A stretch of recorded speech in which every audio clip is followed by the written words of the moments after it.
एक गुरु का एक शिष्य बहुत ही बाचाल था। वह हर समय बोलता रहता, दिन भर इधर उधर की बातें करता, भिक्षाटन के लिए जाता तो हर घर से एक नई कहानी लेकर आता और आश्रम के दूसरे शिष्यों को सुनाता।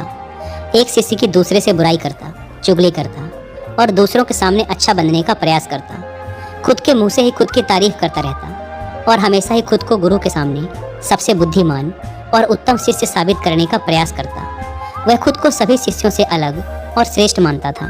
उसका कहना था कि मैं एक अमीर घर का लड़का हूँ। अगर मैं चाहता तो एक आरामदायक और सुविधाओं से भरा जीवन जी सकता था, लेकिन मैं वो सब छोड़कर यहाँ आ गया क्योंकि मुझे सत्य की खोज करनी है, खुद को जानना है, जीवन को जानना है। इसीलिए मेरा त्याग तुम सबसे बड़ा है। एक दिन गुरु ने आश्रम के सभी शिष्यों को बुलाकर कहा, आप सभी को अगले 1 माह के लिए कोई न कोई संकल्प लेना है। इससे आपकी संकल्प शक्ति मजबूत होगी और आप में आत्मशक्ति का संचार होगा। आप सभी अपनी अपनी सामर्थ्य के अनुसार कोई सा भी संकल्प ले सकते हैं और 1 माह से पूर्व आप में से जिस चीज का भी संकल्प टूटता जाए वो अपनी पुरानी दिनचर्या में वापस आते जाएं। सभी शिष्यों ने अपनी शक्ति के अनुसार छोटे बड़े संकल्प लिए और गुरु को अपने अपने संकल्प के बारे में बताकर वहां से चले गए। लेकिन वो बातूनी शिष्य खुद को सबसे अलग और बड़ा दिखाना चाहता था। इसीलिए वो सीधे गुरु की कुटिया में पहुंच गया और बोला, मैं कोई छोटा मोटा संकल्प नहीं लेना चाहता, बल्कि खुद की ही भांति एक बड़ा और महान संकल्प लेना चाहता हूँ। कृपया आप ही बताएं, क्या संकल्प लेना चाहिए मुझे। उस बातूनी शिष्य की यह बात सुनकर गुरु मुस्कुराए और बोले, क्या तुम मेरे द्वारा दिए गए संकल्प को पूरा कर पाओगे? क्या तुम्हारे लिए उसे पूरा करना संभव होगा? नहीं, वो तुम्हारे लिए संभव नहीं है। तुम उसे पूरा नहीं कर पाओगे, इसीलिए तुम खुद ही कोई संकल्प ढूंढ लो। शिष्य ने कहा, नहीं गुरुदेव, आप जो भी संकल्प मुझे देंगे मैं जरूर उसे पूरा करूंगा। आप बताएं तो सही। गुरु ने कहा, ठीक है, तो तुम अगले 1 माह तक चुप रहोगे, मुंह से एक शब्द भी नहीं निकालोगे। यही तुम्हारा संकल्प है। शिष्य ने कहा, गुरुदेव, ये भी कोई संकल्प है? ये तो बहुत ही आसान है। 1 माह तक चुप ही तो रहना है। कोई बड़ा संकल्प दीजिए जो मेरी योग्यता के लायक हो, जिसे पूरा करने में मुझे समस्या हो। गुरु ने कहा, पहले तुम इस संकल्प को तो पूरा करके दिखाओ। शिष्य ने गुरु की बात मान ली। वह उसी समय चुप हो गया और पलटकर कुटिया से बाहर चला गया। उसे चुप रहना बहुत आसान लग रहा था। उसने एक दिन तो जैसे तैसे चुप रहकर काट लिया, लेकिन दूसरे दिन से उसके मन में ना बोलने का बोझ बढ़ने लगा। तीसरे दिन उसे भारीपन महसूस होने लगा और चौथे दिन उसके अंदर एक अजीब सी बेचैनी होने लगी, क्योंकि आसपास आश्रम के सभी शिष्य एक दूसरे से बातें कर रहे थे। वो भी अपना पक्ष उनके सामने रखना चाहता था, उनकी बोलती बंद कर देना चाहता था, लेकिन उसका संकल्प उसके आड़े आ रहा था। इसीलिए वो पूरे दिन सिर्फ मुंह और आंखें बनाता रहता। इसी तरीके से कुछ दिन और बीते और वह शिष्य बीमार पड़ गया। उसका सर फटा जा रहा था, उसका खाने पीने तक का मन नहीं कर रहा था, वह सिर्फ बोलना चाहता था। वह गुरु के पास गया और उनके सामने बैठकर लिखकर उन्हें बताया, गुरुदेव, मैं बोलना चाहता हूँ, बिना बोले मुझे सांस नहीं आ रही, मेरा दम घुटा जा रहा है, मैं अंदर ही अंदर पागल हुआ जा रहा हूँ, मैं क्या करूँ? संकल्प तोड़ दूँ क्या? यह पढ़कर गुरु मुस्कुराए और बोले, संकल्प तो तोड़ने के लिए ही होते हैं, लेकिन जो अपने संकल्प को पूरा कर लेता है वही अपनी आंतरिक शक्ति को बढ़ा पाता है, और जो अपनी आंतरिक शक्ति को बढ़ा लेता है वह समझ और जागृति की राह पर आगे बढ़ जाता है। संकल्प का लेना भी तुम्हारे ही हाथ में था और इसे तोड़ना भी तुम्हारे ही हाथ में है। तुम्हारे बहुत से गुरु भाई अपने संकल्प को तोड़कर अपनी पुरानी दिनचर्या पर वापस आ चुके हैं। अगर तुमसे नहीं हो पा रहा तो तुम भी संकल्प तोड़कर अपनी पुरानी दिनचर्या पर वापस जा सकते हो। लेकिन याद रहे, अगर आज तुम इस छोटे से संकल्प को नहीं संभाल पा रहे तो तुम अपनी बाकी की पूरी जिंदगी को कैसे संभाल सकोगे? मुझे इस पर शक है। बाकी फैसला पूरी तरह से तुम्हारे हाथों में है।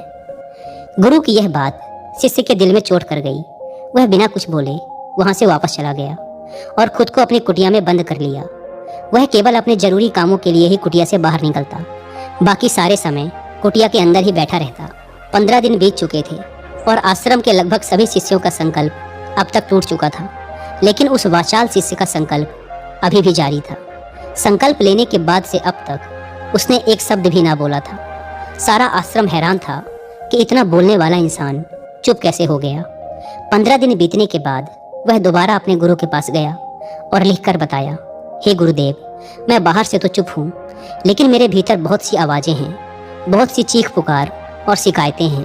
मैं अंदर ही अंदर बात करता रहता हूँ। मेरा मन तरह तरह के प्रश्न पूछता रहता है। मैं बाहर से जितना मौन हूँ, भीतर से उतने ही शोर शराबे से भरा हुआ हूँ। मुझे शक हो रहा है, क्या मेरा संकल्प अभी भी जारी है? गुरु ने कहा, हाँ, तुम्हारा संकल्प अभी भी जारी है, लेकिन जब तक लोगों की ये आवाज़ें तुम्हारे कानों में पड़ती रहेंगी, तुम्हारा मन बोलता रहेगा, क्योंकि इसे तो आदत है बोलने की। तुम भले ही बाहर से चुप रहो, लेकिन तुम अंदर ही अंदर बोलते रहोगे। तुम्हें इन बातों से, इन आवाज़ों से दूर जाना पड़ेगा। शिष्य गुरु को प्रणाम कर वहाँ से चला जाता है और सुबह होते ही अपनी कुटिया छोड़कर जंगल की तरफ चला जाता है।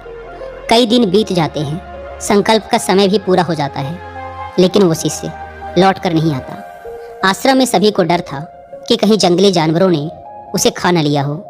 इस बीच उसे ढूंढने की बहुत कोशिश की गई, लेकिन वो कहीं नहीं मिला। सभी गुरु भाइयों ने मान लिया था कि जंगली जानवरों ने उसे अपना शिकार बना लिया है, लेकिन गुरु को ऐसा नहीं लगता था। एक दिन आश्रम का एक शिष्य गुरु के पास आया और बोला, गुरुदेव, उस वाचाल शिष्य के साथ क्या हुआ होगा? क्या जानवरों ने उसे मार दिया होगा? गुरु ने कहा, हो सकता है कि जानवरों ने उसे अपना शिकार बना लिया हो, लेकिन उसके ना लौटने की एक दूसरी वजह भी हो सकती है। शायद उसे वो मिल गया है जिसके लिए वो गया था। शिष्य ने पूछा, गुरुदेव, क्या ज़्यादा बोलना इतना हानिकारक होता है? गुरु ने कहा, इंसान के जीवन के बहुत सारे दुखों में से एक दुख ये भी है कि वो कभी चुप नहीं रह सकता, हमेशा कुछ ना कुछ बोलता ही रहता है। सिर्फ हमारे बोलने के कारण हमारे आधे से ज़्यादा दुख पैदा होते हैं। परिवार के अधिकतर झगड़ों की वजह हमारा बेमतलब बोलना ही होता है। हम में से कोई भी चुप नहीं रहना चाहता, हम बस सामने वाले को सुना देना चाहते हैं।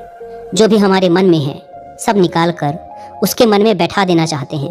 उसे समझा देना चाहते हैं कि देख, तू गलत है और मैं सही। आखिर ये कहाँ तक उचित है, क्योंकि दूसरा भी तो यही कर रहा है। और इस तरीके से सब एक दूसरे की सड़ी गली बातों को ग्रहण कर रहे हैं। फिर समय के साथ उन्हीं बातों की परतों को उकेरते रहते हैं और एक दूसरे को सुनाते रहते हैं। इस तरीके से सुनने और सुनाने का यह काम जिंदगी भर चलता रहता है, लेकिन इस नासमझी में हम खो देते हैं अपना समय, अपना जीवन, अपनी समझ और सबसे महत्वपूर्ण वो कीमती पल जो जिए जा सकते हैं, जिनको अनुभव किया जा सकता है, जिनमें आनंद को प्राप्त किया जा सकता है। लेकिन इसके बदले हमें मिलता क्या है? कुछ नहीं, सब व्यर्थ और बर्बाद हो जाता है। इस पागलपन में हमने क्या खो दिया, इसका एहसास केवल कुछ ही लोगों को हो पाता है। बाकी लोग जैसे उन्हें अपने आने का पता नहीं, वैसे ही उन्हें अपने जाने का भी पता नहीं चल पाता। शिष्य ने कहा, तो फिर इसका समाधान क्या है?